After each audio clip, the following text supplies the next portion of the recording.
exactly 2 years, and finally, the pandemic is dissipating. We made our choices, we learned our lessons, and it's a new dawn. And it's a new season for the year 2022, and a new time for all of us to embrace new life, new opportunities, new abundance.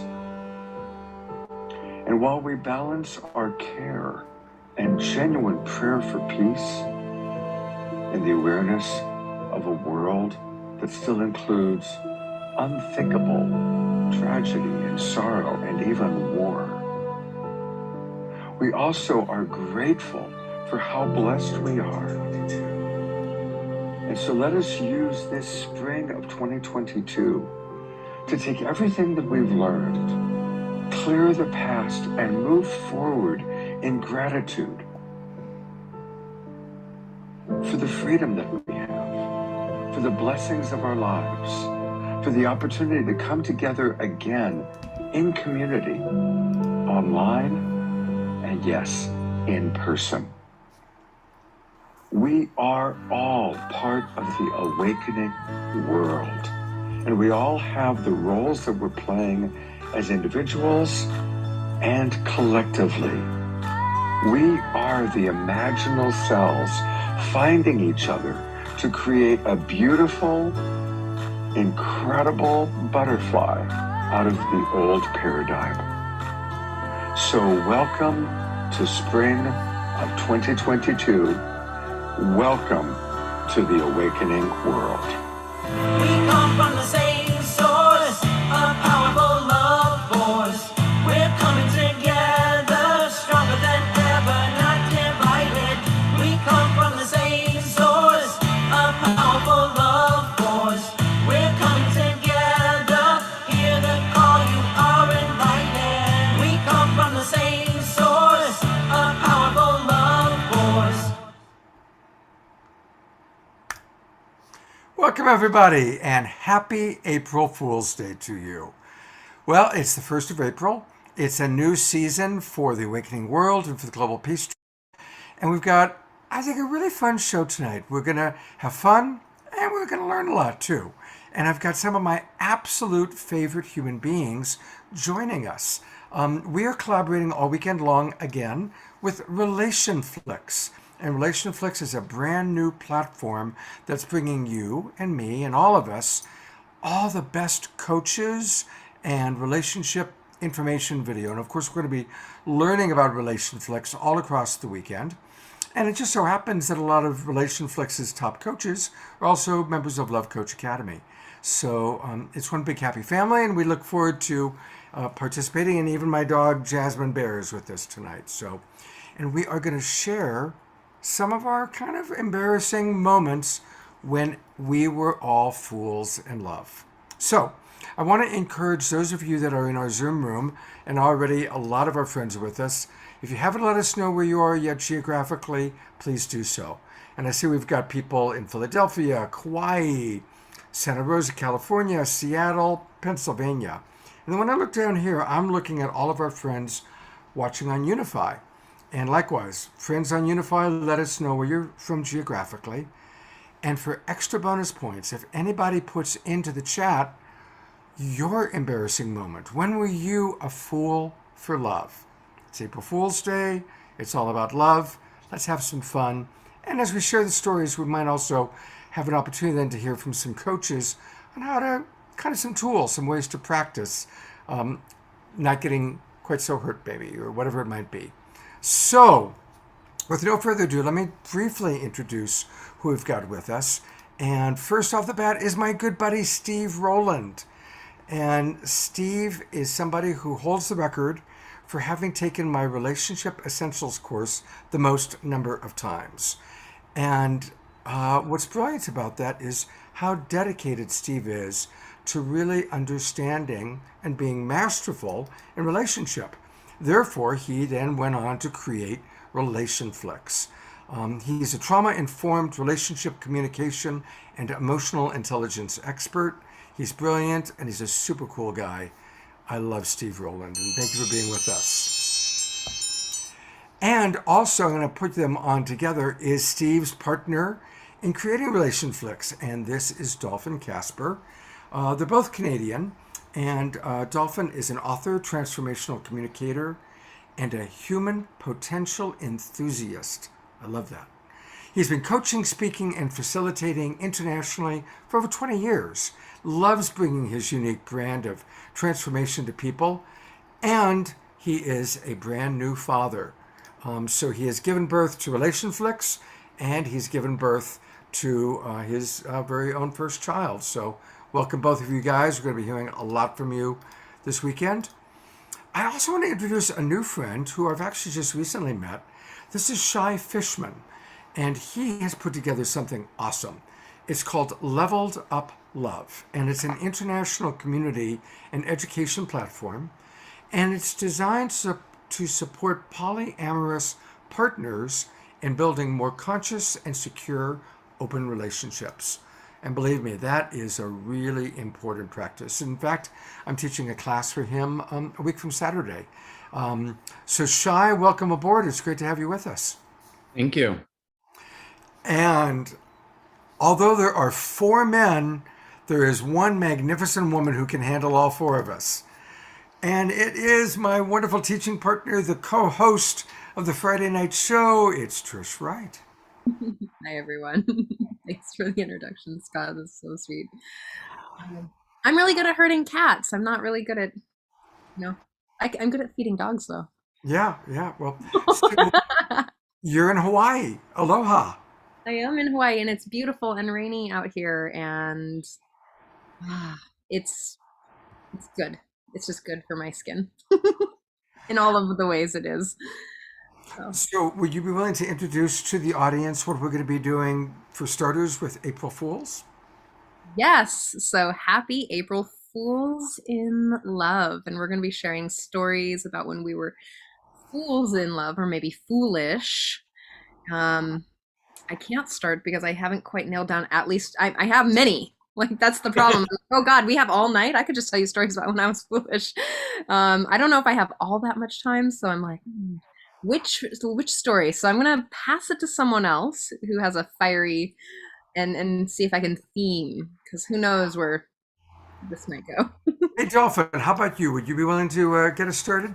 Absolutely. Yeah, I was just sort of rifling through my memories around times when I was foolish, and there's a number, but one kind of popped out, and I think it's just a fun / painful story.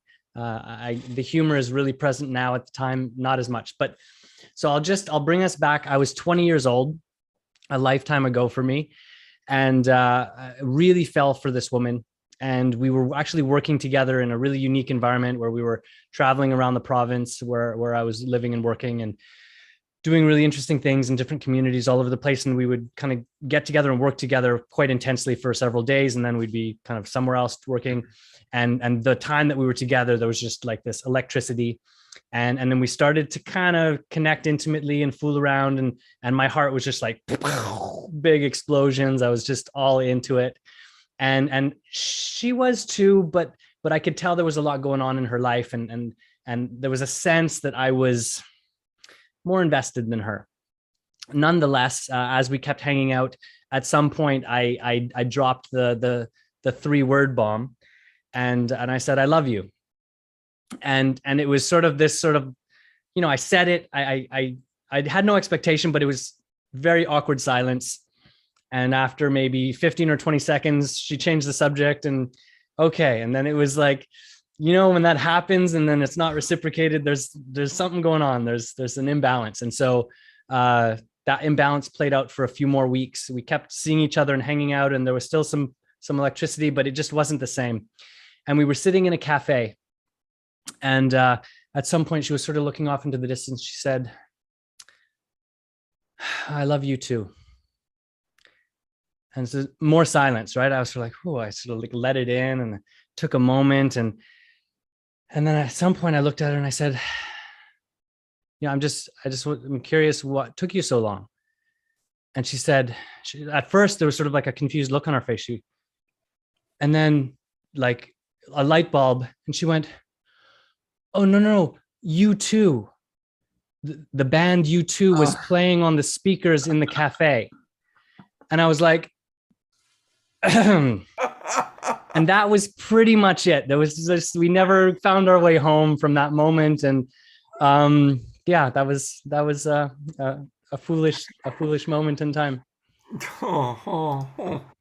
I'm just putting all the rest of us on for a minute so we can all give you a little empathy. Oh, what a high and what a low, right? What a, Very quickly, in quick succession. yeah. Ooch. Wow. Shai, do you want to share your story? Do you got one ready? Well, mine is from the polyagony files. I'm sure a lot of you have heard of NRE, New Relationship Energy. And I remember... But for some of us who don't, can you just... Oh, yeah, sure. Thank you for watching. Sometimes you need to know your audience, right? Yeah, New Relationship Energy in the polyamorous world is when you find a new partner and you're just kind of moving pretty fast, and that causes rupture with your primary partner. And this is an NRE story. So yeah, I remember I was probably still a poly baby, maybe about a year and a half or so into it, after decades of monogamy. And I've always been kind of a hopeless romantic, even when I was monogamous. So I remember going on a date with this beautiful Belarusian model, and we had the most incredible date. I remember we went out for sushi, we went out dancing, we made out on the first date. It was just like really beautiful. And then a couple of days later, I went to my primary partner and shared a little bit about how strong the connection was, which was fine. You know, we were polyamorous, things were good. And then I said, I would love for her to join our family vacation this weekend. I love your response, Trish. So I got the nickname Shy Speed at that point because I literally had no control over New Relationship Energy. And that was the beginning of the end of my primary relationship right there. Yeah, it was painful.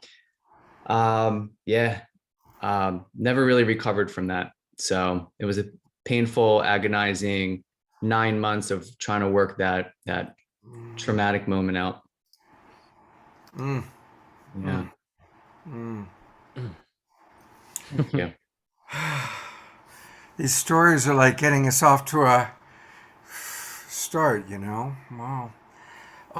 Stephen, you got one? Sure. Yeah, I'll go.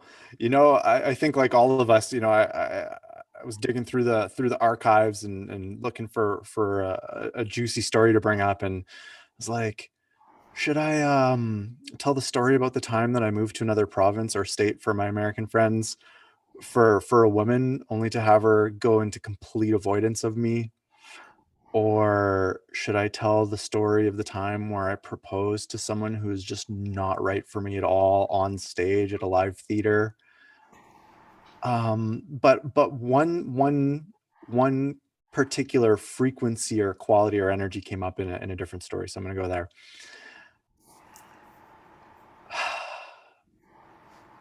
I was in a relationship probably 9 years ago, and it was passionate and explosive and eruptive, and we genuinely loved each other a lot. And there was a quality where like we would be out in public and people would come up to us and approach us, complete strangers, and say, wow, I just want to say you two look so happy together. Like we had a vibe, and it was a beautiful thing. And behind closed doors, it was extraordinarily difficult. And some of the things that people in my life didn't actually see on the surface was she had a tendency towards being abusive, both psychologically and physically at times. And despite the level of difficulty, like it was easily the most difficult relationship that I've ever been in. That was just, it was so messy. And the foolish thing that I did was actually stay. And here's how that showed up.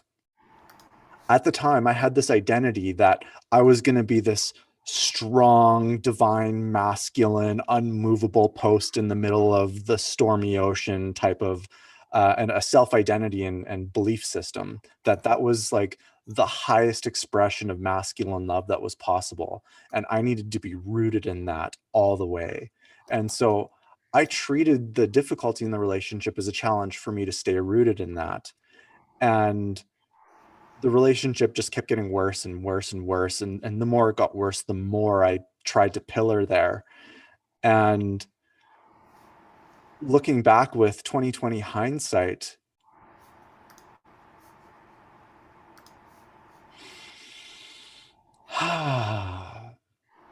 it was actually really harmful for me to do that.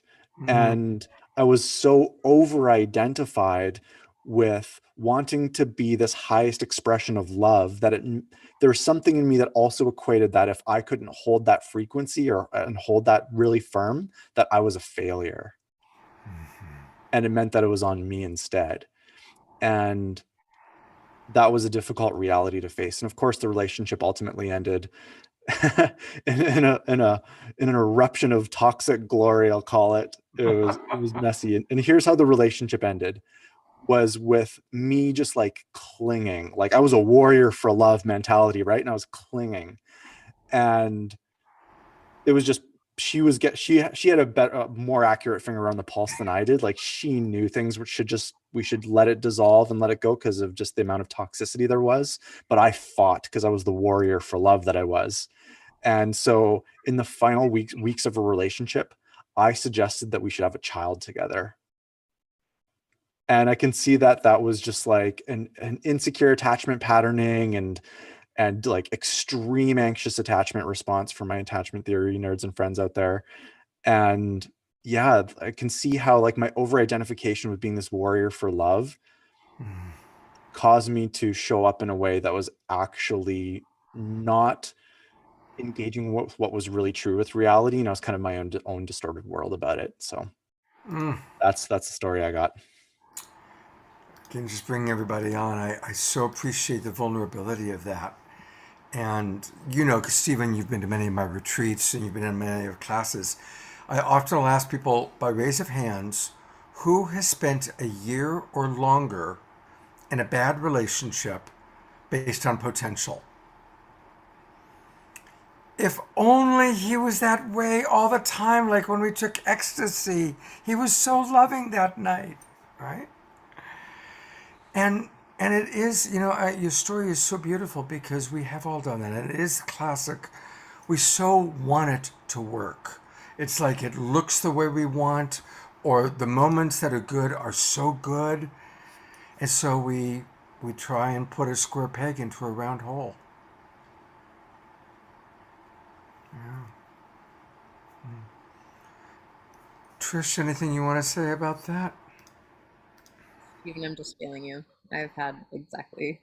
I decided that was going to be the thing multiple times. But I chose that I wanted to open up the relationship and make it polyamorous, which I wish I would have known that it would have tripped every core wound that I have never worked on because I never saw it before. It touched everything for both of us, and it was just deeply tragic. And at that moment, I was like, oh, there's a reason why he has had 5 crazy ex-girlfriends.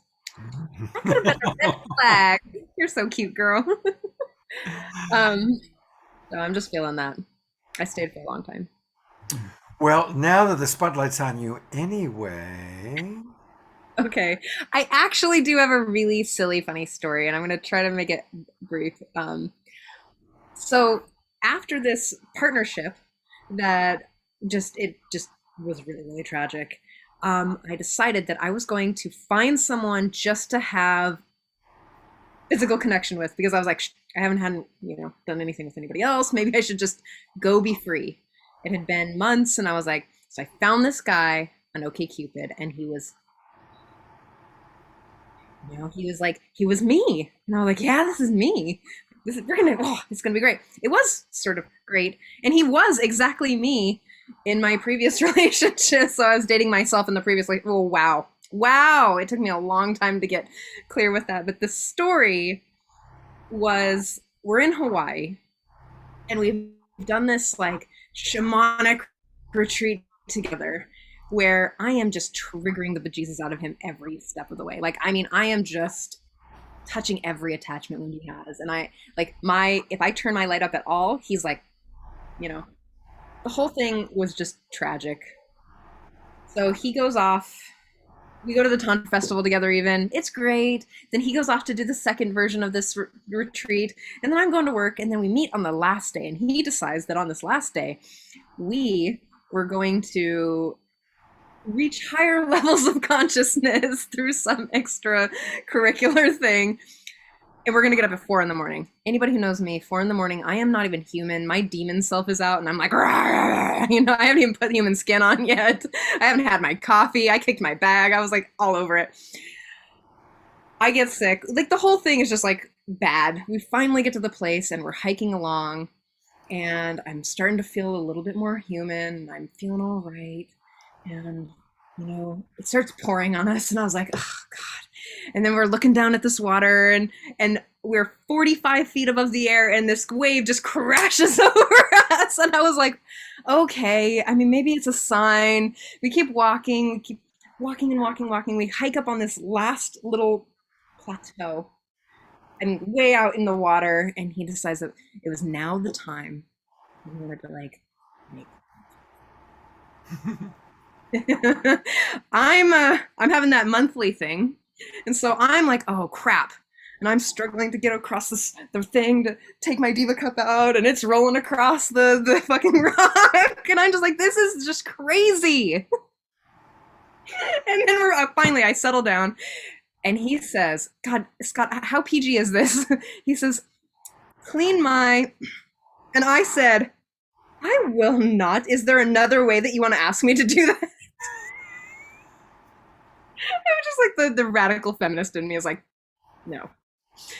And he looks at me with just pure, like, I cannot believe you. Because he wants me to like surrender and submit in this moment, and I am just unwilling for that moment to happen. And the whole thing just, he doesn't talk to me for the next 6 hours. Oh. But so we walk off this path. I go to the place where we had talked about going. He went some other direction. And so now I'm just really happy and high and doing my thing, kicking around on the thing. And in this, it's above, like way above the beach. It's like on this high cliff. And I find this pile of junk, just garbage. And of course, I'm rifling through it, and I find this, it's a circular thing, and I find it. And it's a ring. I think it's a ball bearing, but it's actually this beautiful jade ring. And I'm like, how cool is that? And I put it on, and I'm like, going to find him to like have a good time to tell him about it. And he sits here, and he's just like, oh, I guess now's not really the right time, but look what I found. And he goes, oh, great. Now you're married to the ocean. And I stayed with him for another, like, I don't know, 6 months. It was just a really, really bad deal. I mean, I could have known way before then, but that was, I should have told me then.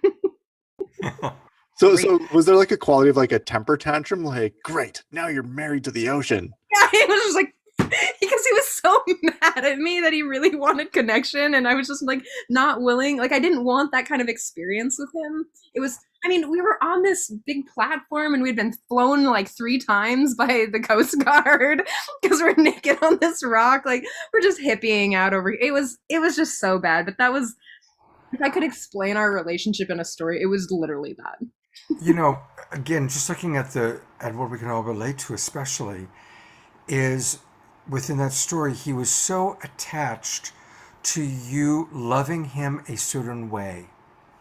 And how many times have we thrown a hissy fit or been with somebody who threw a hissy fit because one person didn't show love the way the other person really needed it or wanted it?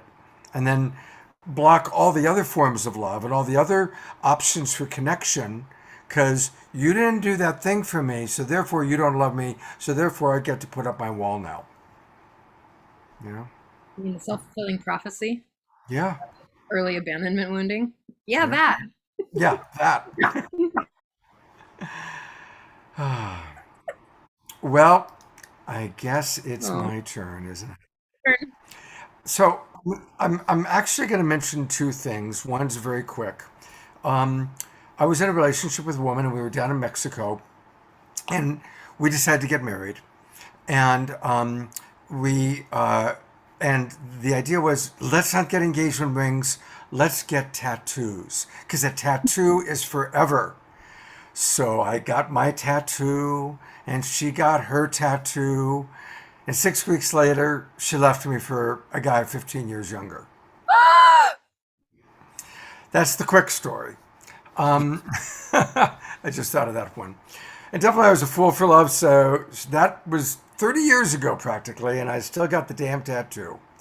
But I will put my wedding ring over it. Thank you very much. The other story, interesting that Dolphin mentioned, his story was when he was 20 years old, and mine also that I'm about to tell, I was 20, and it was really the first woman I really fell in love with. I was running a theater company, and there was an actress who came to work for me, and I immediately had a crush on her, and she was interested in me, and we went out to dinner, and over dinner, we were at the Melting Pot restaurant in West Hollywood, if any of you know that. Literally, our eyes locked, and the room melted. The room completely melted. It was the only time in my entire life, and we were not on drugs or even been drinking. It was like this magical moment where everything disappeared, and it was just she and I. Now, I'm 20 years old, and she's the same age. And I interpreted it to mean, this is my soulmate. This is who I'm supposed to spend my life with. We did continue to date, and we got to the time where she wanted to make love. And she's beautiful. But fool in love Scott was, oh, no. Let's save it for our marriage. Well, we never got married. We never made love. She ended up moving to New York, where she got cast on a soap opera. And then 2 years later came back to Hollywood, where she was cast in a show called Falcon Crest. And every Friday night at 10 p.m., I would watch her as the star of this primetime series that I coulda, shoulda, woulda been with. So that's my fool in love story. I'm getting a heart from Trish. I appreciate that. Yeah. I can definitely see you like Totally. That's right now. It took a while, but dog. We all want to be adored. My dog adores me. You're so adored. Thank you. Okay, I'm going to bring all of our friends on, and hold on. I want to share a comment that yeah. and I'm going to share a story as well. I was thinking about an old relationship with a handsome young man, and I had to pick him up because I had the car, and I had to pick him up in a crowded city, and there was a protest going on, and I had to navigate the street that was flooded with protesters. I might have run over something, and one of the protesters hit my car with his hand or something, and my boyfriend said something back. Before the protesters could respond, I was scared so that their protesting anger was going to be projected onto us. I yelled at my boyfriend, and all the protesters around us could hear me. She's like, rah, rah. I love this. This is so human. I love this so much. They backed off, and then we got out of there in one piece. They were like, whoa, this is too much drama for us. I got it. Oh, thanks for sharing that story. How many times have you argued in the car? Way too many. Yeah, I know. Is there a rule about not arguing in the car? Well, in Love Coach Academy, we never argue if we use connected timeouts. That's why we have connected timeouts. Trish. Okay, so honestly, I know. So I'm going to share one little bit. So the other, maybe a year ago, I was really, really triggered, and I was just like in the car, and I felt like the car was squeezing me tight. And I looked at my person, and I was like, "You need to pull over right now, or I'm going to spontaneously combust in this car." And I got out of the car and was just like, "Ah!" The person's like, "Okay." Just saying, connected timeout. It was connected. It was more like emotional release timeout. Well, and sometimes we need to have the emotional release, definitely. We all need our Um, man caves and woman caves. Yeah, Nancy, totally. hey, I'm going to read a comment, and then I actually want to go to Shy for a minute. Shauna writes, wow, the vulnerability in telling these stories. Thank you all for sharing. You know, it's all pretty entertaining, all these stories. And it reminds me of how I stayed in relationships because I was like, this is my soulmate. I know it. But then not. It was just an infatuation high, or as Shai talked about, NRE, new relationship energy. And Melinda then writes, love rarely works out when another person is involved. And you know, that's usually true. However, we are fortunate to have with us somebody who is doing his very best to change that. You are looking at Shai Fishman. And Shai has very courageously started an organization called Leveled Up Love. Only a few more years to go, guys. Whoops. He started something called Leveled Up Love, and they have all sorts of amazing workshops on how to manage polyamory and open relating. In fact, I'm going to be teaching an empathy class for them on Saturday, April 19th. So, Shai, tell us a little bit about kind of what brought you into this and what are some of the basics for people that realize that they can love more than one person at a time. What are some of the foundational pieces there?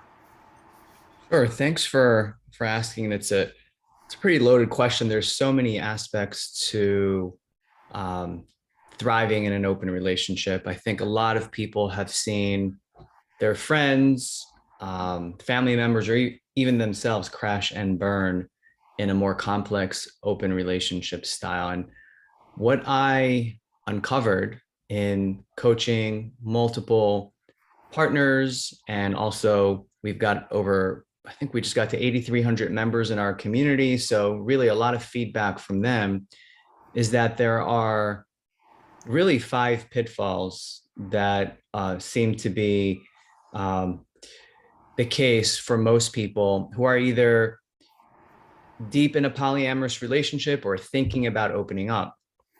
So what we discovered is that the first one is actually community. For a lot of people, opening up, they feel very alone. They feel like their friends and their family just don't get them. It's very hard to ask for relationship advice when the person you're asking that advice from doesn't get you. The number one piece of advice they'd give you is get out, go back to monogamy. Why are you torturing yourself? So, you know, in our case, we've built this community, we've created connection between people, and a lot of friendships have grown from our community. But a second pitfall is really education, right? Some of the wonderful work that you do in terms of emotional attunement, communication, mindsets, understanding attachment theory. All those pieces are so important. And there's so many polyamory books, but not many of them really truly cover some of the things that I mentioned, right? They just teach you how to have rules and boundaries and so forth. But the next pitfall is a really big one, which is the elephant in the room, I think, is just not addressing your trauma, not addressing your wounds from childhood, from past relationships. People are just moving forward with a concept of being open, like I did. I wasn't trauma informed. I wasn't attachment theory informed. And then I went on just being me and wanting to love and love fast and all of that. And once I read a book called Polysecure by Jessica Fern, that was the game changer for me. Actually, I'm super excited that she's been collaborating with our community, and we're doing a big live event with her called the Open Love Experience soon. And what she wrote in her book in Polysecure was just a game changing. She's the first person who took trauma healing, attachment theory, and polyamory and brought it all together masterfully in a book. So teaching and bringing in facilitators and coaches who teach on different modalities to heal trauma, right? Whether it's plant medicine, somatic experiencing, even Tantra or BDSM and kink for healing trauma. That's what we really focus on, because we think that's the elephant in the room. If people can, those that want to venture into an open relationship, many of us have found that it's a vehicle for personal healing. It really does just bring everything out of shadow. You have no choice but to do the work. And then if you do it, on the other side are some really incredibly beautiful relationship. In my case, lots of commitment, lots of love. But then there's an interesting pitfall that comes up, which is dating as a polyamorous person is not as easy as people think. When you go out there on a dating site, for example, and you post in your profile that you're polyamorous, you get your butt handed to you. It's really complex because it's as if you've got three heads. Like, nobody wants to talk to you, at least in the general population of monogamous people. And then on the other hand, if you're in the polyamorous world, there's a lot of people that are called polysaturated, meaning stand in line and wait for them to have some free time. That's also challenging. So, building community, allowing people to discover other people who are like-minded, that's a piece, and offering them dating advice as well is what we do. And then the last pitfall, if I can share, is that people really they are challenged by, love is infinite, but time is finite. And they find themselves with less time with their partner, that they are losing some connection. So what we do is we focus on Tantra to help partners deepen their connection, because if they're not going to have as much quantity of time, they really want to have high quality time together. And that way they're able to also slow down how they communicate, slow down with NRE, for example, which all of that, Tantra 101 is slowing down, right? So all of that put together is what we've uncovered, and we're just looking to solve for all those pitfalls and try to help people get ahead of them, because some people are truly choosing this alternative way of loving more than one person at the same time. And a lot of people, actually, you mentioned, I think we were talking earlier about millennials. I think I read a survey somewhere that close to 40% of millennials would prefer a non-monogamous relationship. That's a huge statistic. So there's a lot of change.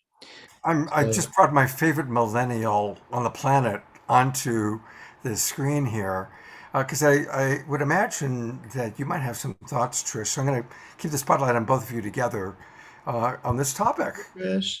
I have lots and lots of thoughts and questions for you, Shai. Yeah, there was a point when I was like, you can't put a limit on love, and there was a lot of points about thinking that, like, this, I actually created a judgment for myself that monogamy or monogamous singular love was an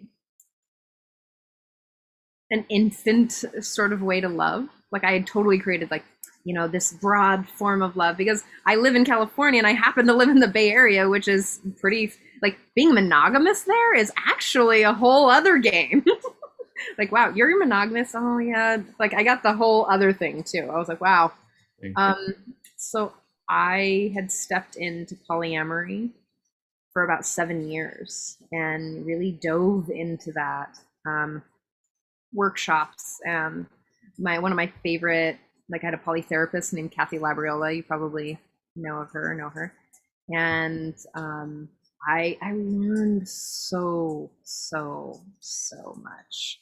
It taught me how to love without the need for control, to take the toxic monogamy piece out of it, to really look at how I was showing up and why, like really look at my needs and my wants and how I was effectively or non-effectively communicating those things, and how to listen to another person.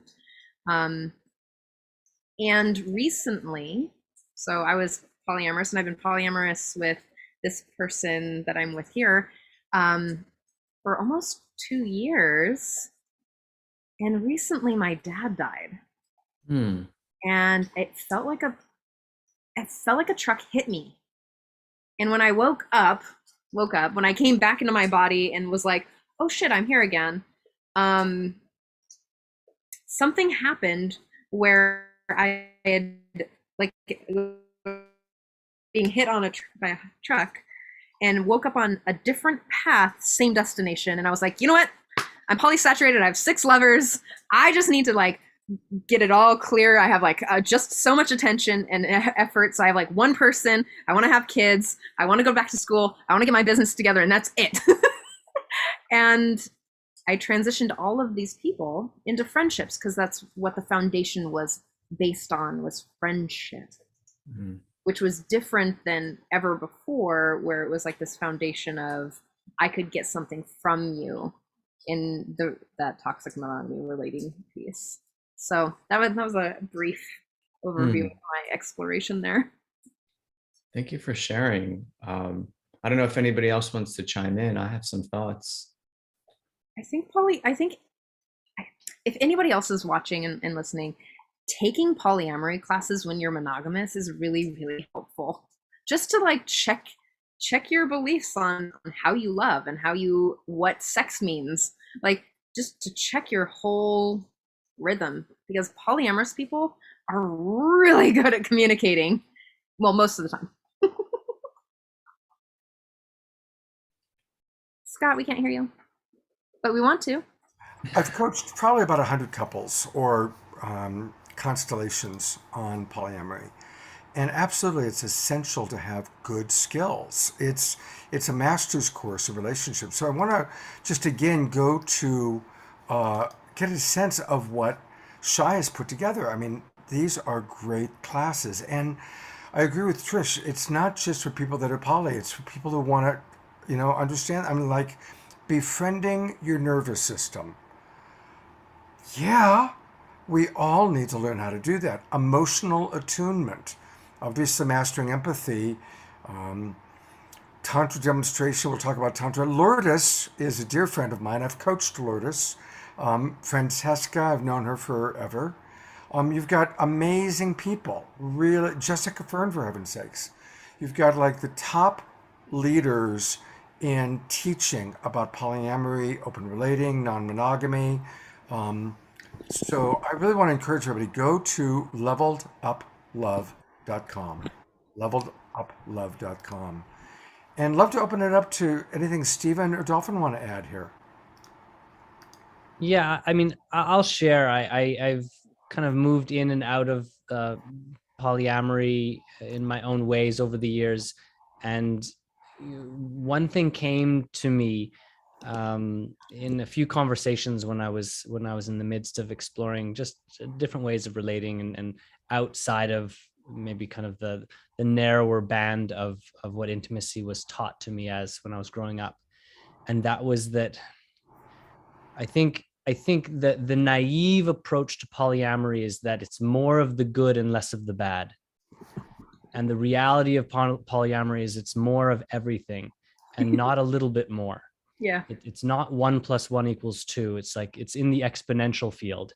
And so I believe love is unbounded and free to flow in natural spaces. Human beings have this amazing ability to shut that love down. But that is not to say that everyone is ready and prepared. It requires an incredible amount of presence and availability and vulnerability and clarity and integrity to move in that space well, just like in the monogamous world. But again, you're adding dimension and complexity to it that if you can't hold a monogamous relationship with clarity and integrity, the idea that you would be able to do it with more than one person, I think is It's just misguided, actually. Beautifully stated. I really agree with that. One of the things that Shai brought up is the prejudice that monogamous people can have about poly people, and same way. I've heard poly people, oh well, if you're poly, you're more evolved. Poly people are more evolved, right? I've heard that line, and that's right up there with Republicans thinking the Democrats are bad and Democrats thinking Republicans are bad. It's just different lifestyle choices, and I want to say, for some people it's a choice, and for some people it's not. There are people that really are just wired monogamous. And there's some people that are just wired. I worked with a woman recently, and she was really clear. She was like, I've never understood why people wanted to get married or be in one relationship for the rest of their life. I've never understood that. And she was a healthy person, very healthy person. So we have to understand that, again, there's 8 billion different people with 8 billion different experiences of life. Yeah, I just want to echo what you just said there, Scott, and then Chai. I'm acknowledging that you got your hand there and you want to chip in too. So I'll pass the stick to you in a moment. But yeah, I just wanted to echo what you said there, Scott, about how there tends to be like judgment or animosity towards different relationship styles, and yeah, I'm a huge advocate for an ideology or belief system where it's like we live in a world of infinity, and the different ways relationships express themselves is reflective of that infinity. And so yeah, just promote a way of being where all relationship styles are okay, and it's up to us as the individual to discern which is right and true for us and which isn't. You're getting hearts from Trish. Well said, Stephen. Thank you so much for sharing that. And if I can be vulnerable with y'all, I was that guy. When I got into polyamory, I was a polyevangelist. I thought I was better, believe it or not. I thought I was more evolved. I thought that I cracked the code, so to speak, to love. And then once I learned about attachment theory, I realized that it's definitely not for everyone. It's definitely not for everyone.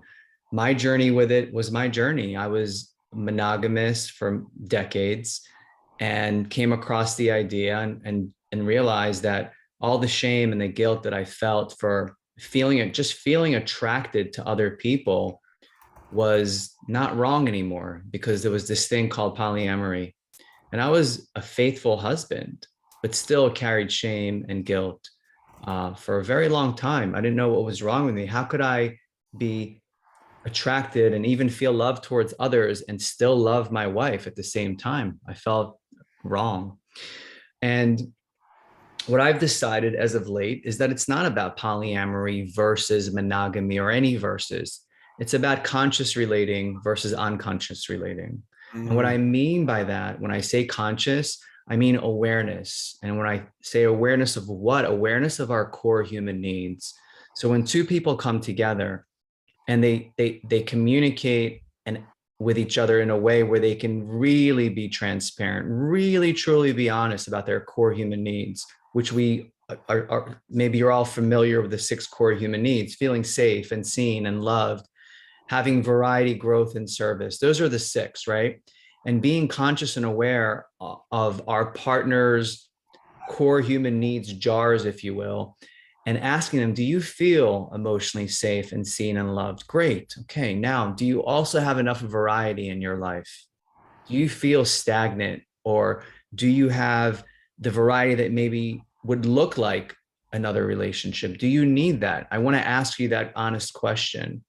And then for others like myself, I found that I and my partners have grown exponentially, emotionally, erotically, spiritually, professionally, you name it. I've seen tangible growth in myself and in my partners on this road, less traveled.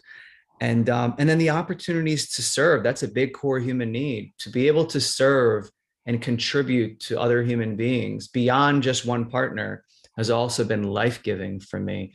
So I'm conscious of my core human needs. I'm conscious of my partner's core human needs. And then I've learned to put on seatbelts and speed limits on our open relationship to really slow things down and communicate and emotionally attune and find those collaborations and those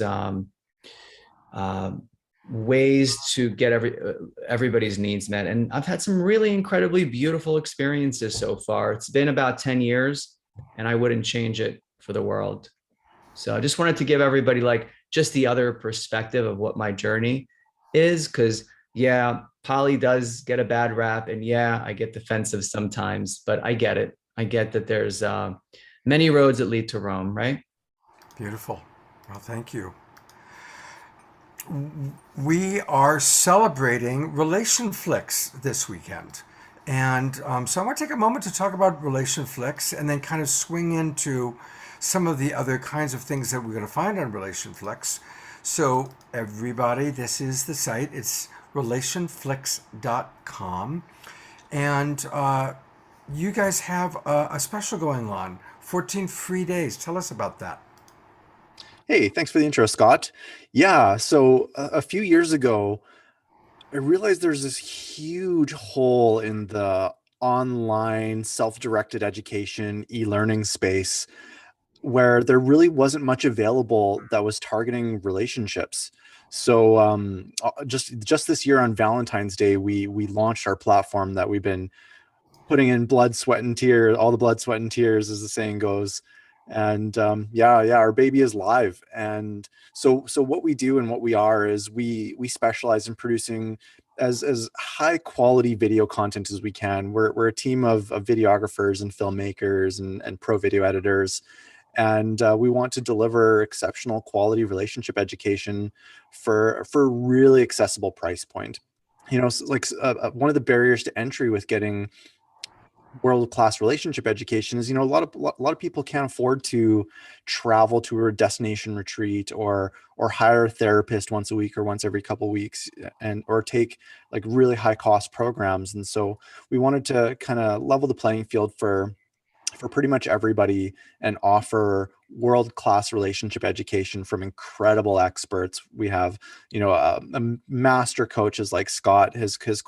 We have a full-length course of his, as well as several single individual educational videos that he's done, and Amazon best-selling authors, and just this incredible team of therapists and coaches, experts, workshop facilitators, delivering content on intimacy, sexuality, dating, for people who are just starting into new relationships, all the way to discerning and navigating through a relationship ending, and kind of everything in between. We want to support people at all stages of their relationship journey, whether they're single, in the honeymoon phase, deep in a long-term partnership, or just at the end of it.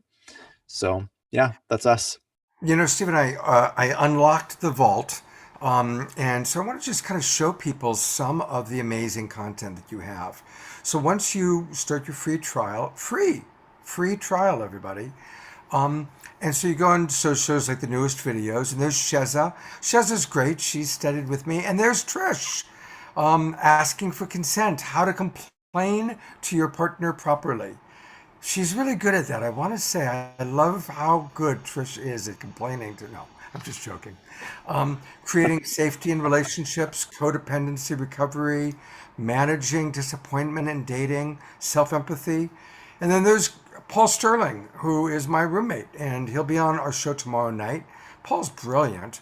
And look at all these videos. There's a lot for women, and I know that the majority of people who watch The Awakening World are women. And you've got everything from exploring women's pleasure, increasing sexual confidence. Again, some of the stuff that I do. These are the popular videos. Yay, I made it to popular videos. Hidden gems. And look at all these different amazing coaches and things. Creating nourishing relationships.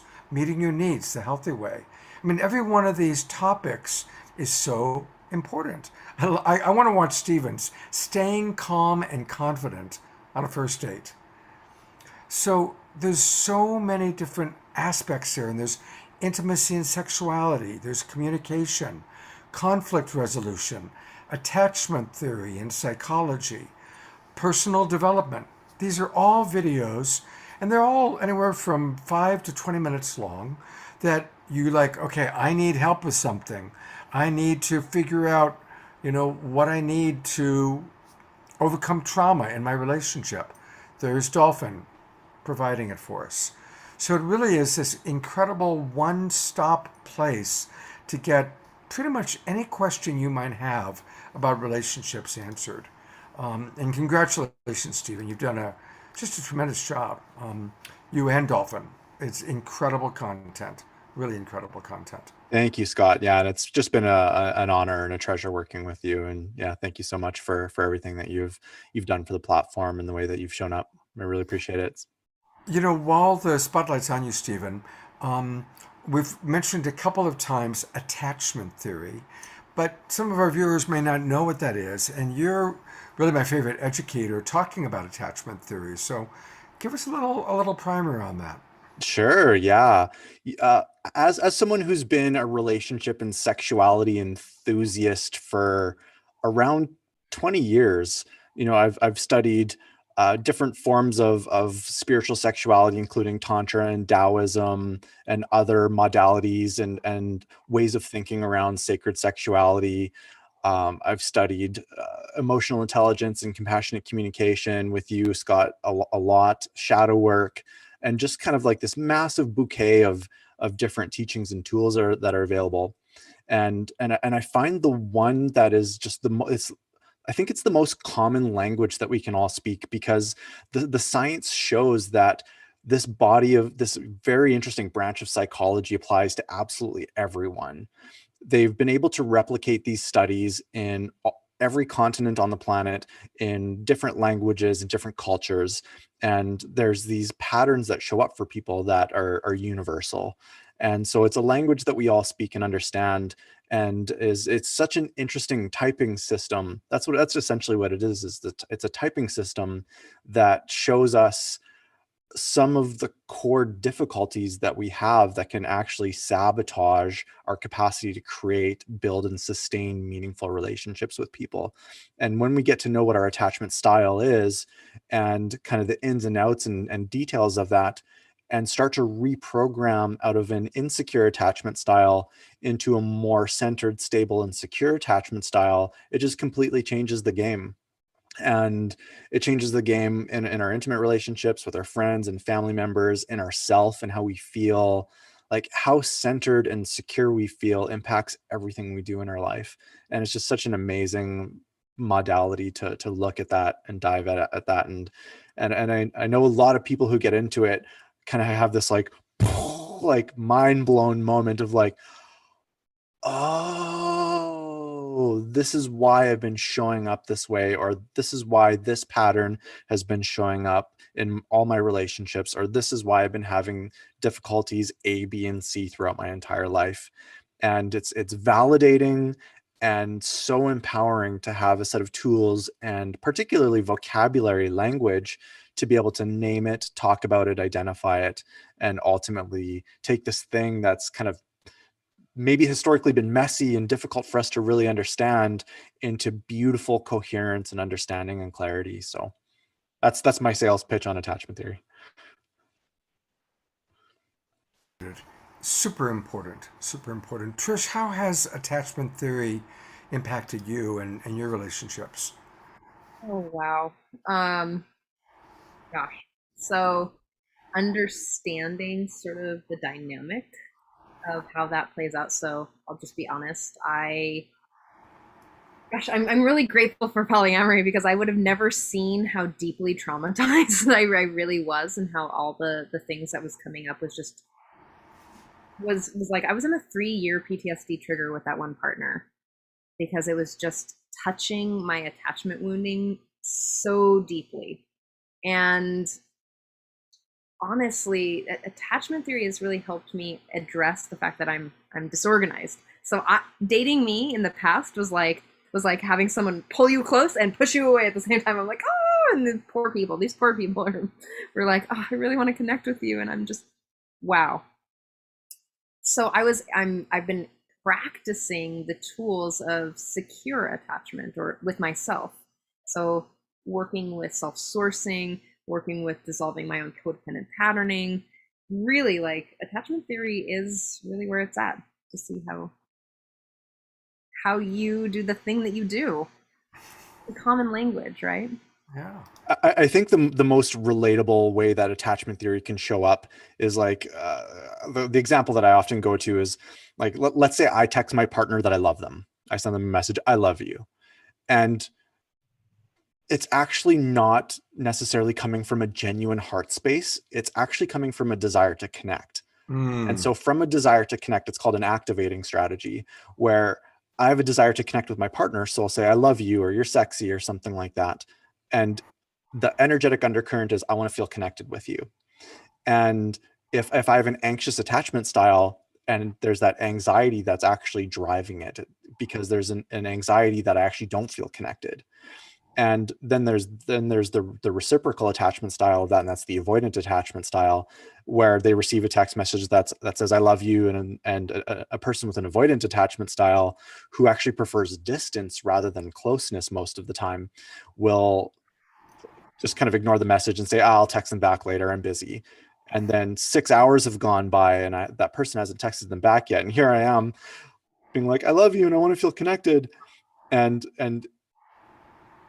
during that space, a person with an anxious attachment style can start kind of spinning out of control a little bit into dysregulation and start running stories like, why haven't they texted me back? Do they still love me? Did they meet someone else? Are they cheating on me? Oh my God, did they get in a car accident on their way to work today? Why aren't they? I hope they're okay. You know, when we start running these anxious narratives inside that are driven from a desire to feel connected and close with someone. And that dance tends to play out when someone exhibits anxious attachment behavior and they want closeness, and there's an avoidant person on the other side who's leaning away. It can actually amplify the anxiety of the anxious person and cause them to lean closer and closer and closer, which has this unfortunate consequence of tending to push the avoidant person further and further away. And it can create this big messy chaos of like, I want to feel connected with you and I just need some damn space, back off. Like, why are you so needy and clingy? You know, are common words that avoidant attachers use. And so like attachment theory teaches us to deploy secure behaviors and healthy communication strategies. So instead of saying, I love you, that's actually riddled with insecurity and anxiety, I might say something like, hey, I'm noticing a desire to feel more close to you. Are you open to a quick conversation whenever you have free space? And the way that lands for people tends to just be a little bit softer on the nervous system and actually invites connection rather than having a tendency to kind of create these insecure, dizzying trigger tornadoes. That was brilliant, and it's such a good example. And I've got all five of us on camera for a minute because I want to ask a question. Who has, at some time in their life, been anxious in their attachment style? And who, at some time in their life, has found themselves being avoidant? So that's what I was going to guess. So the point being that sometimes it's the relationship we're in. It's almost like when two people come together, there's two questions that everybody's wondering. When are we going to have sex? And which one of us is going to be anxious and which one of us is going to be avoidant? Right? It's almost like that. I want to read a couple comments, and it's that time, everybody. Questions. So put your questions in the chat box. And I've got a comment and a question for our group. Oh, Trish, first. One last thing is that what I notice is that in all attachment styles is that they're wanting to feel connected, whether it's to self or to other. For me, as a more leaning, anxious partner, is that I do want to feel connected. And when I feel disconnected from myself, that's when I lean in on Dolphin or Steven or you, or, you know, I'm like, because that's a helpful way to get connection. And so when my partner, who's more avoidant leaning, he's like, I need space to feel connected to myself because he needs to be able to hear and listen. And it is about that slowing down, right? I love that you all spoke about slowing down. You know, so when you're feeling that kind of nervousness, that anxiousness, there is a wonderful resource that I want to refer you to, Trish. It's called the Self-Love Show. And it's a terrific resource. It's the best. It's like, because when one loves themselves, they, can handle anxious attachment. So, oh my God, this is the show that you do every Thursday. Scott, that's hilarious. You're so silly. Well, you know that the Self Love Show, some of you have heard about it, but the Self Love Show is really to offer everyone. It's for free access to tools of deeper self love, self security, self reliance, and it also offers ability to connect with other people. I'm also going to rope some of these RelationFlix folks in, and will you please teach on my show? Seriously, it's a terrific show. And I'm so proud of Trish. She and her partner Dawn have been doing this show really since the beginning of the pandemic, almost 2 years now, as long as I've been doing my stuff. And they bring on amazing people. And let's face it, the meaning of life is we're here to learn to love, starting with ourselves. So they're going to do the big poster every Thursday morning, 10 o'clock Pacific time, 1 o'clock Eastern. Definitely participate in the Self-Love Show. It's wonderful. So Trish, you're going to love this comment that came in. This is from Charles Betterton on Unify. Charles writes, remind me to meditate before ever riding in a car with Trish and to fasten my seatbelt extra tightly. So thank you, Charles, for that comment. Charles also goes on to write, I've been living in intentional communities for over 25 years, beginning in 1978, and serving as editor and managing editor of Community's Journal of Cooperation. I enjoyed an early education to polyamory, especially in some of the more communal, structured community networks. So, man, Charles, come on into our Zoom room. You'd be a good person to come on and talk a little bit with us. And then finally, there is a question that came in from Sheila asking, what does it mean to be trauma-informed? So I'll open that up to any of you. Any of you just jump on in. What does it mean to be trauma-informed?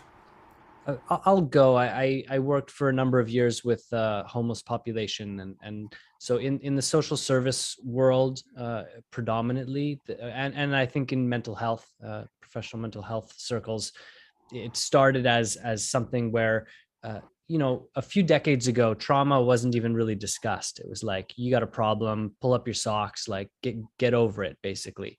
And over the last 20 years and last 10 years in particular, there's been a distinct shift away from a kind of personal accountability centered approach to addressing those types of individual issues, to looking at social and societal conditions and environmental and historical conditions to go, oh, this is what's going on with this human being. So to me, a trauma-informed practice or a trauma-informed lens is one that takes into account the realities and the impact of trauma on the human nervous system, on human relationship, on human community, and then uses what we know often and hopefully, at least in part, from a science-based lens, where we're not just kind of in the fancy of our own imagination. We're going, no, like, what does the research say? What are the epidemiological studies around trauma? And what are the more sort of psychological, clinical studies that they do around trauma, telling us about what happens to the nervous system, what happens to human relationship? And then how do we inform how we show up, how we create programming, how we create interactions with people who have trauma backgrounds? And one thing I always like to say is, I think it's really valuable for us to get away from this idea that there are traumatized people and non-traumatized people. Everyone experiences trauma. Trauma is something happening to us that dysregulates us, that we can't quickly and easily re-regulate and easily process that experience. And so the unprocessed experience lands in the body and waits. It waits for a time when we feel safe enough and ready enough to return to the experience and then process it. And that, to me, that's the brilliance of the human nervous system, is it holds what it can't immediately take care of in the interest of doing it when we can. And so to me, a trauma-informed care or practice is about how do we create the right spaces, the right environments, the right relationships and interactions that support the human nervous system in doing what it's designed to do, which is to re-regulate when it gets dysregulated, and to integrate things that are difficult, not just so we can get back to zero, but like the integrated trauma makes us more than we were before it. So there's something that a lot of people talk about now, which is people have now likely heard of PTSD, post-traumatic stress. Now they're talking about post-traumatic growth. So there's actually this growing understanding around when we experience, not if we experience trauma, when we experience trauma, it comes with a host of difficulties and usually practiced behaviors that we build around those difficulties. And if and when we return to the trauma and really get to it and allow it to heal, we are more than we would have been without it. And that's maybe the beauty of life itself.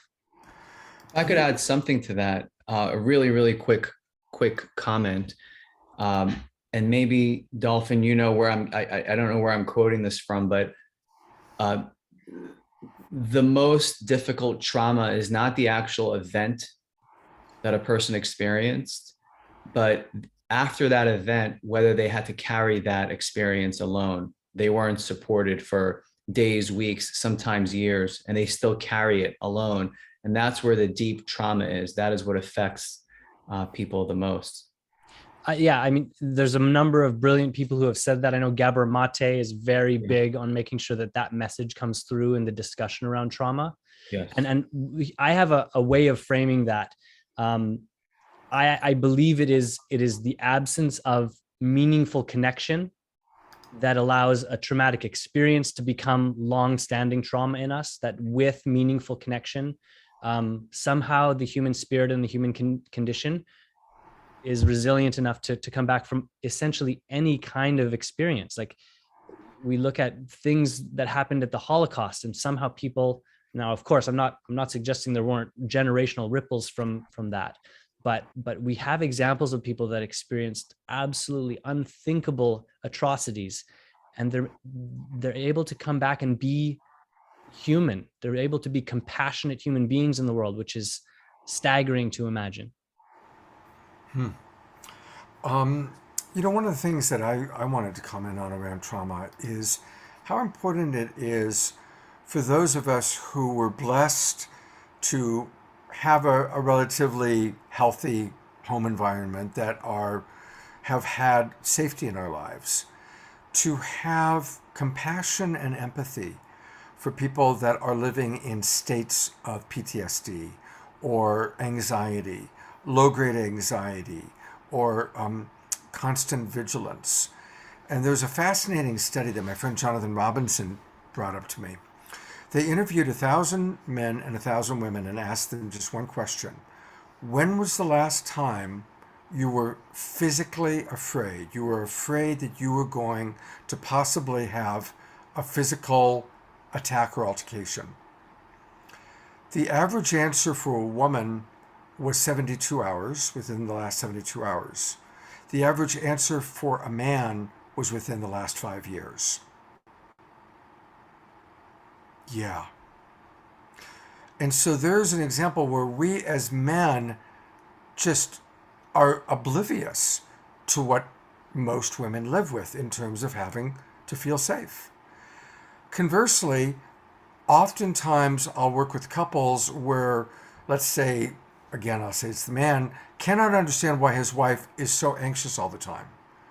But if you delve into her background, you delve into the home that she was raised in or whatever happened to her, she's in a state of low-grade anxiety, or she's in a state of hypervigilance. And it's so important for us to really be as open-minded to understanding the trauma or the challenges that people that we interact with, especially in a more intimate level. Ask a lot of questions and be sensitive and be compassionate. So I just wanted to kind of add that piece. Stephen. Yeah, I'd like to throw something in too. And as someone who's studied trauma healing, it's I definitely identify as a trauma healing enthusiast, and here's why. Leaning into our trauma healing is a similar pathway to leaning into our spirituality and developing ourselves there.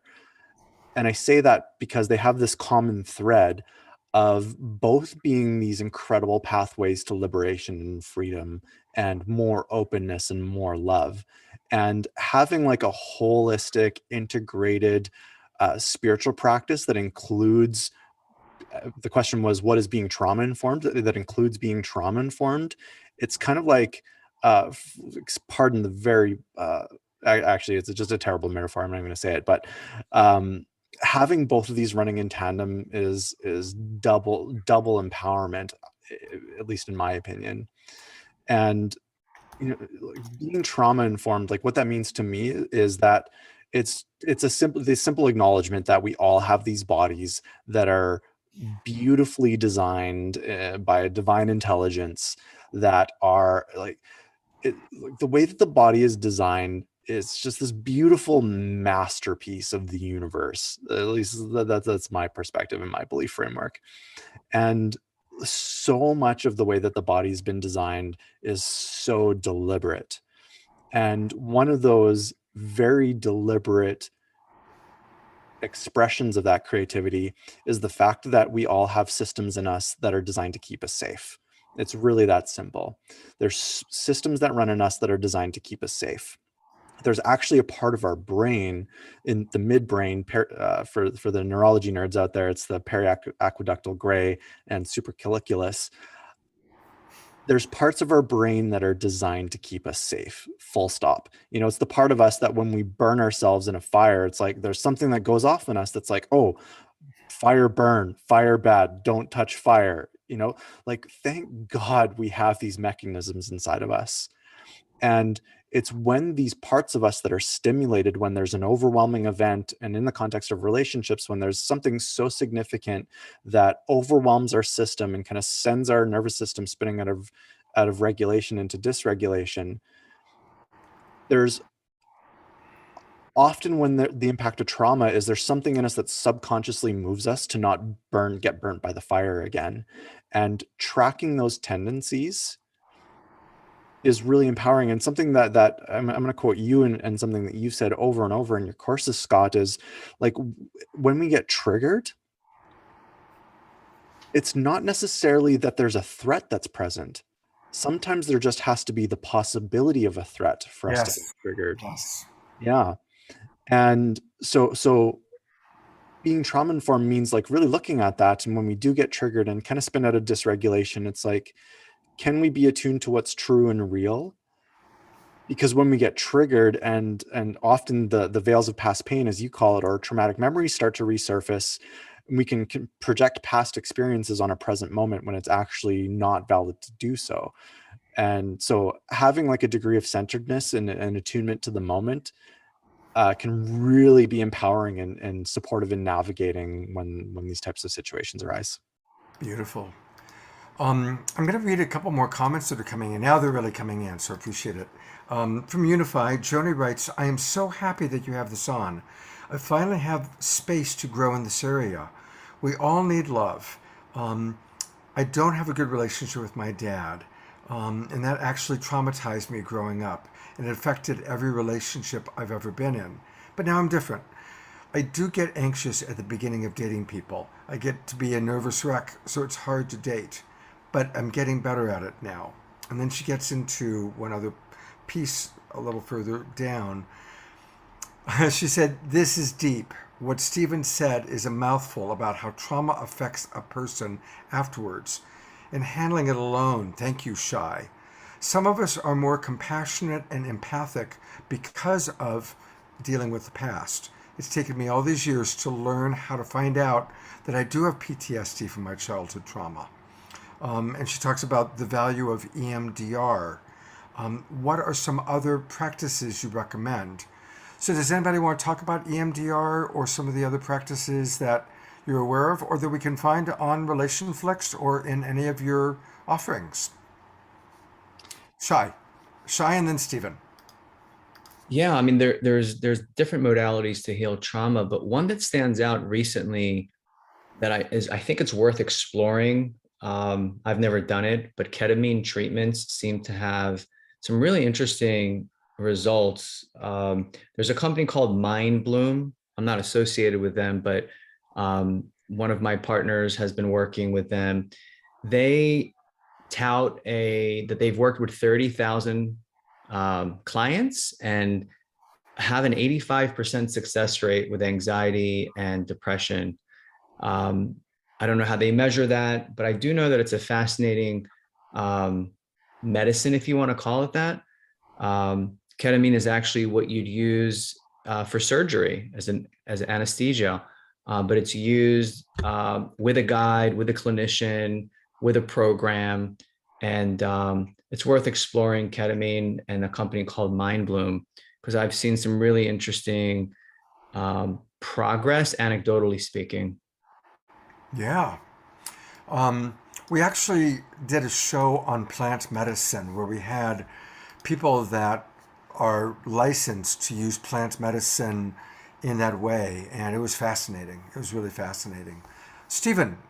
Yeah, I just want to advocate for what Shai just said, and I actually have direct experience knowing someone who I was close to go through ketamine treatment, and this person was saw a psychiatrist on a regular basis and was in and out of a variety of different types of medications and pharmaceuticals, and really nothing seemed to help, and a lot of what she was given and prescribed actually made her worse or created new issues, and it actually created other symptoms.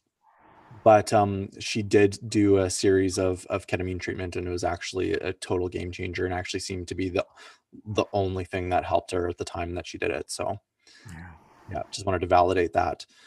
But yeah, just in terms of dealing with our trauma, there's a practice that's often referred to as vertical integration.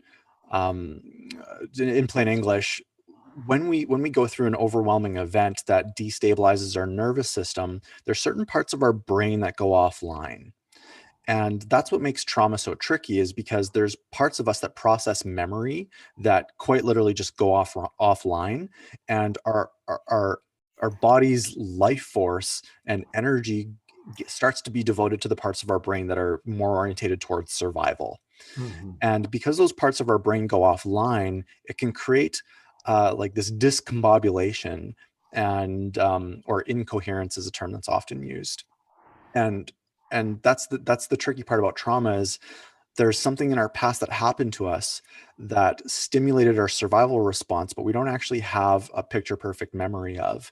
And so therefore this is like either fuzzy, or the term unintegrated is also often used. And so the whole process of bringing integration is really just about bringing clarity and understanding to what happened. And so vertical integration is a process where we look at what actually happened, and we lean in gently and slowly in a way that's loving and supportive, and really looking at what happened and revisiting it a little bit, which is actually something that getting here is even a hard part for a lot of people, because of the human tendency to lean towards what's comfortable. And so it requires courage and perseverance and strength to really lean in. And when we look at what's happened and revisit it in a way where we give ourselves permission to acknowledge the thoughts that are running, and we can even say out loud or journal, I am having a thought that blank. I am thinking that blank. I keep having a recurring thought about blank, or I think this person blank, or we basically journal what mental thoughts start to run when we lean into this past event. And we also notice what's happening in the body. And this is where emotional intelligence training comes in, super game changer, because we have the language and emotional literacy to be able to identify what's there. I'm feeling shame, I'm feeling guilt or resentment. And we can get to a fine point of what's true and about what we're feeling in our body with clarity and precision. And it's that clarity and precision that creates coherence. The more that we can run what happened, be honest about what happened, notice the thoughts, and also identify, like, what are we feeling in our body? I feel tense in my heart, or I feel tightness in my belly. I feel like in our emotional system, I feel sadness, I feel rage, I feel anxiety, whatever it is, the more that we can give language to what happened and create clarity on what happened, the more that discombobulation starts to really become coherent and clear. Beautiful. And that's the trauma healing journey, is taking what's incoherent and bringing it into coherence. Taking what's incoherent and bringing it into coherence. Let's just breathe that in for a minute. Dolphin, I saw your hand was up. Yeah. I mean, I think I could talk about trauma and healing trauma forever. I wanted to just bring two names forward. Daniel Siegel, I think, is just an absolute brilliant man, and brings a unique, he basically, along with some colleagues, created a whole field of study called interpersonal neurobiology.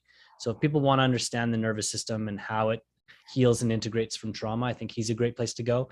Another name, Bessel van der Kolk, has been for many years sort of the preeminent researcher around trauma and healing.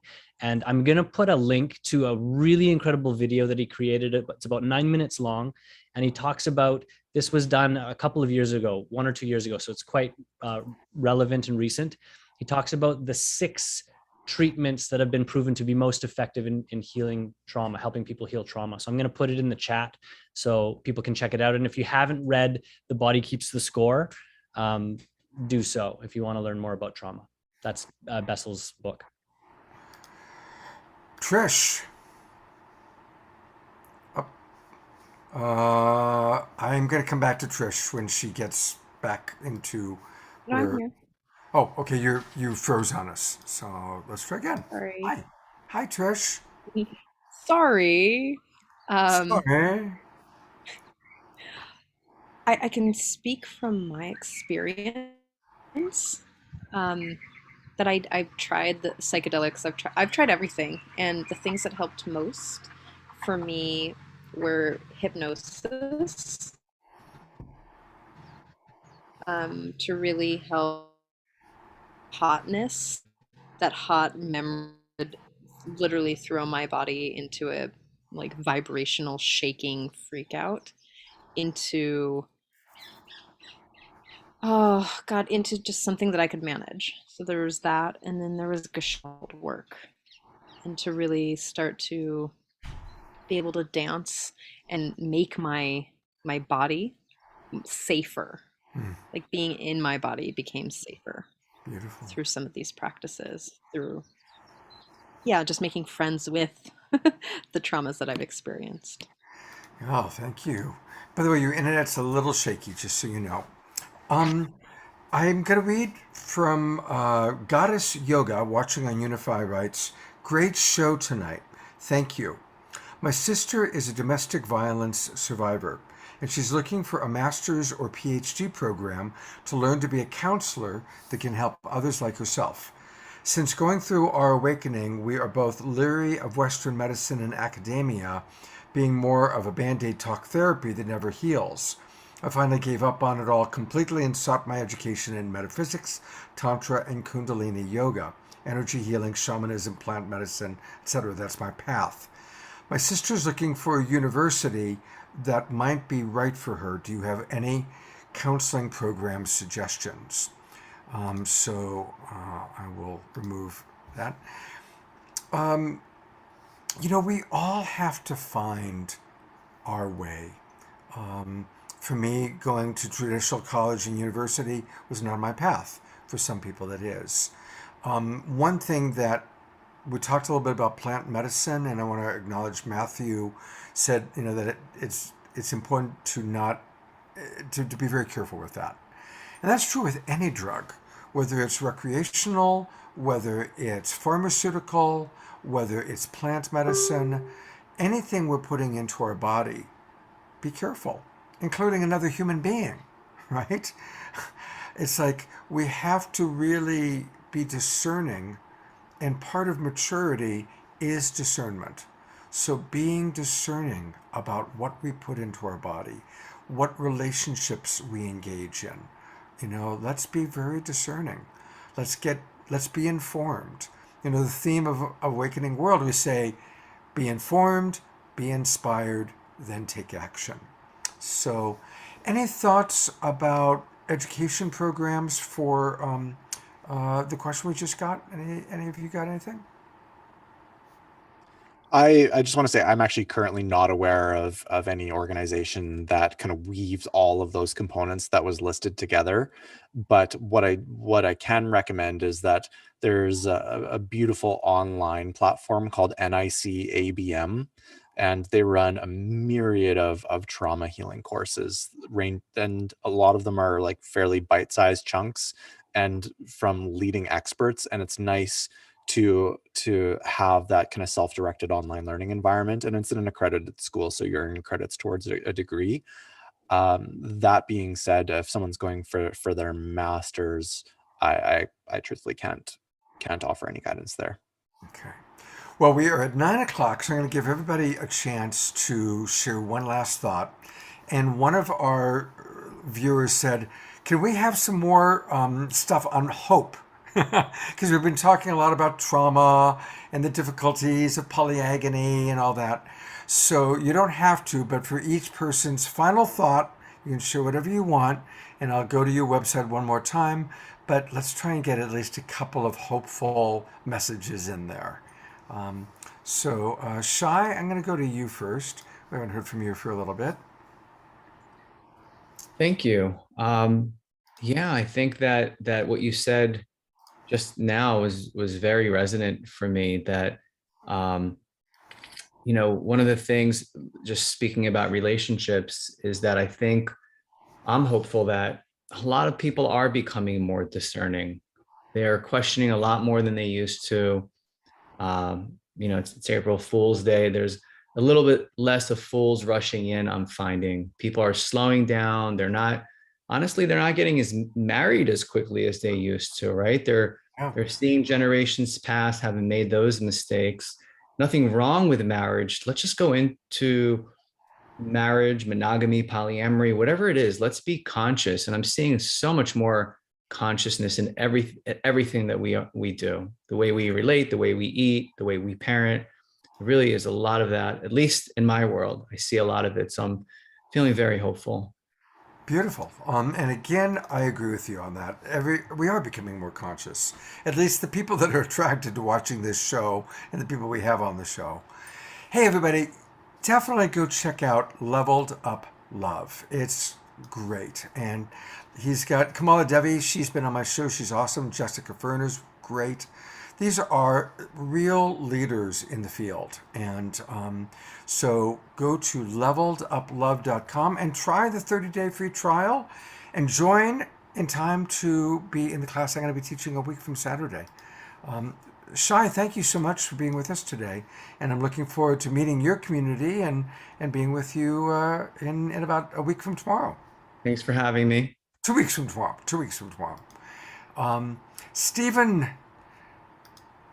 you have offered so much wisdom. And by the way, we are going to get Stephen again tomorrow night and again on Sunday morning. So it's going to be a Stephen and Dolphin weekend.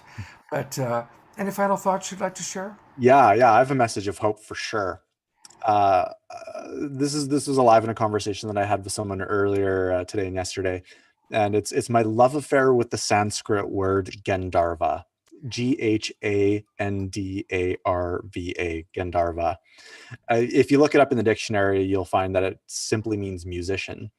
But like most Sanskrit words, there's this beautiful, rich, oceanic depth of spiritual meaning to it. And the word Gandharva might mean musician, but the deeper layers of it mean one who bridges the non-physical world and births it into the physical world, which is what artists and musicians and creators do. Is they take an idea, something that doesn't exist and only exists in the non-material, and makes it manifest in the material.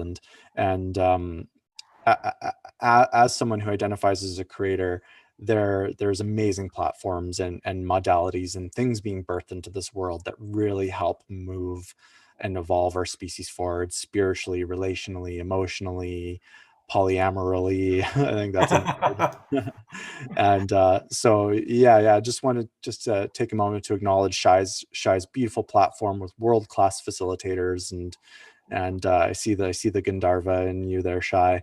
And also that there's platforms like RelationFlix, you know, for a very low monthly fee, and you get a free trial so you can see if it's a fit for you in the first place.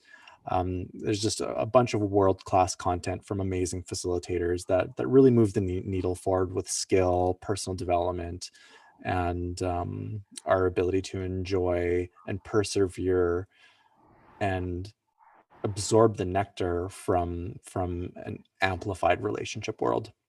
I am blown away That's with my message how at home. much you have so much content here.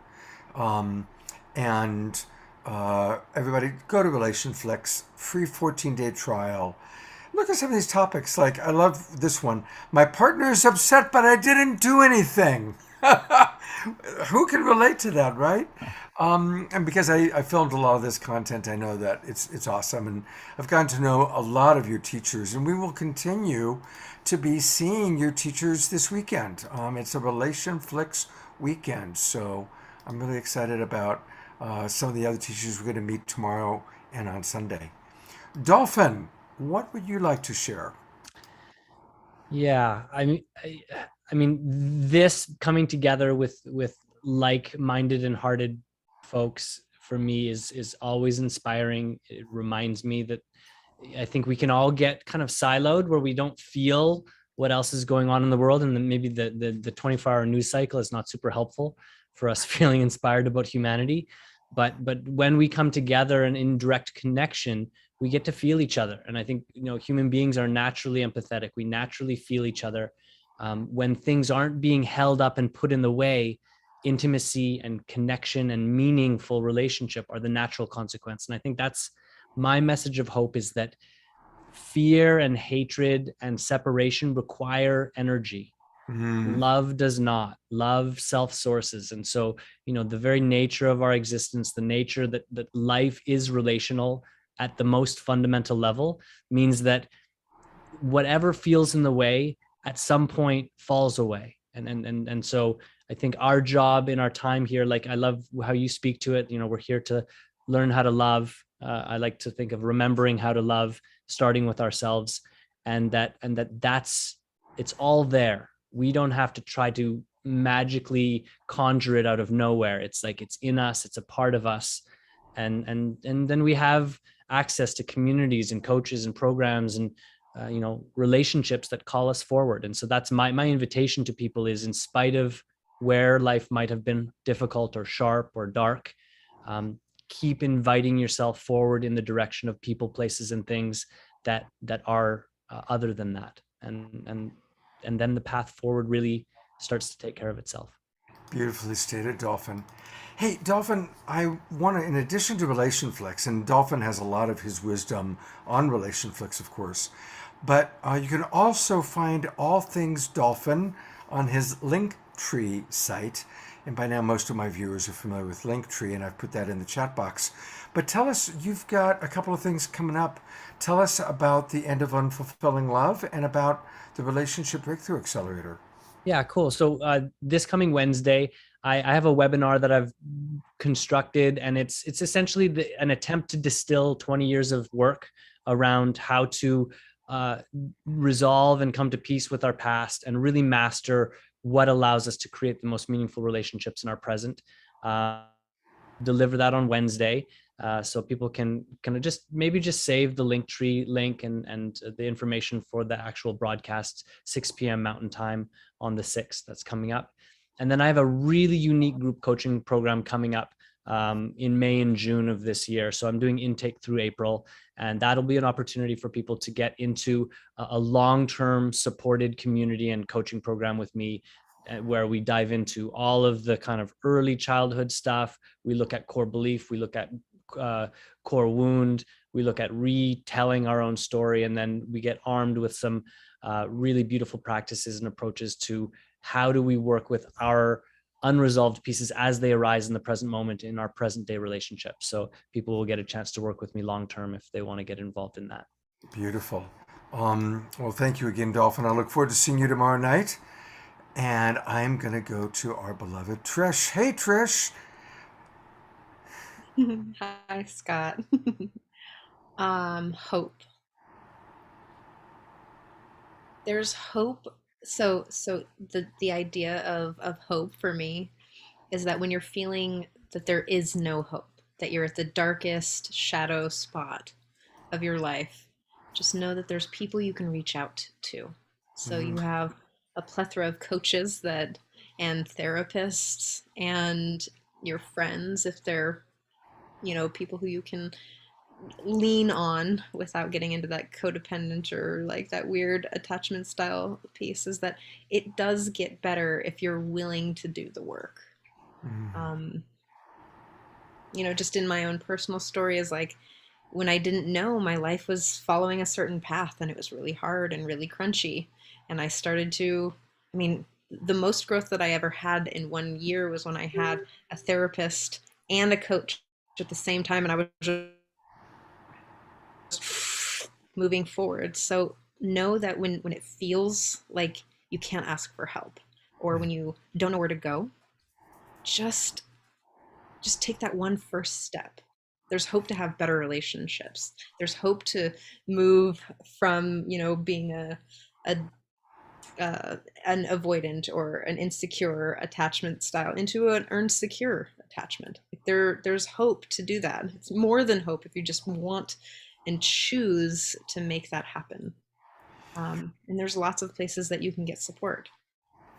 Beautiful. If you need help finding support, reach out and I can help kind of place you somewhere or lead you in the right direction. And I'm sure that one place to find hope and help would be RelationFlix or Shy's platform, or Scott, I think you have something coming up. Is that correct? Oh, well, since you happen to mention it, yeah, I am announcing that I am starting a course that I used to teach 2 or 3 times a year. And then the pandemic happened. I got very involved. I've hosted and produced 400 online shows since the pandemic began. And so that kept me pretty busy. But I have put together all of my best tips, tools, and practices into a 12-week course, which I've just opened it up.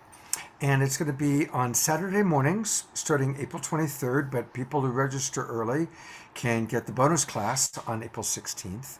And then there's also an empathy practice group on Wednesday nights. And I'll be primarily teaching it, but Trish will be teaching a couple classes with me, and Katrina Valancourt and other love coaches will be coming in. And pretty much every week I'll have at least one guest love coach. And it's a great opportunity to really learn the best tips, tools, and practices that I've learned and taught over the last 30 years. And I've been doing relationship stuff really for 40 years. What I learned from Tony Robbins, Marshall Rosenberg, Daniel Goleman, you're going to get it all. And it's my group. We keep it to usually 30 people and a few love coaches. And it's a chance to really learn skills that are going to change all of your relationships. It's not just for romantic relationship, it's all your relationships. Family, friends. Trish is taking the course. Stephen Cook. Relationship to yourself. Most of the course is about our relationship to self, right? And then we refer people to the self-love show. So it's going to be fun. It's going to be a great opportunity to learn and grow together. So join us. It will fill up. It always does. So you can get all the questions you have. Go to lcamasterclass.com. LCA, that's Love Coach Academy. lcamasterclass.com. And if someone is sincerely interested, I will do a free consultation for 15 to 30 minutes. I did 2 of those today, in fact, and both people signed up and registered. So do join us. I'm going to bring all of my friends back on one last time because I've got a couple of last comments that came in from our audience I just want to share with all of you that's kind of fun. Robin Delaney writes all about all the different times she's fallen in love. And she says, look, my advice, get married and divorced as many times as you want. The only thing that matters is who you have children with. That's kind of an interesting thought. And Tarina writes, thank you for sharing all these great stories and lessons. I'm so grateful for learning all these new and very cool places, including the Leveled Up Love site that Scott shared. And right off the bat, I learned about compersion as our wholehearted participation in the happiness of others. It's the sympathetic joy we feel for somebody else, even when their positive experience does not involve or benefit us directly. Thus, compersion can be thought of as the opposite of jealousy and possessiveness, and I learned that from Leveled Up Love. So there you go. So go to Leveled Up Love, go to RelationFlix, go to lcamasterclass.com, take our classes, take our courses, and come back tomorrow night and invite your friends. We're going to have a really great show tomorrow night. And as always, Saturday night, we've got music. Tatiana Speed is coming back, and Mystical Joyride is coming back. Two of our favorite new musical artists. And then on Sunday, we're going to be exploring sacred sexuality as a pathway to spiritual understanding. So we've got a great weekend planned. Come and join us. Thank you, Shai, Steve, and Dolphin. I'll see you tomorrow night. Trish, aloha. We're all envious that you are in Hawaii. So take care, everybody. Thanks for joining us.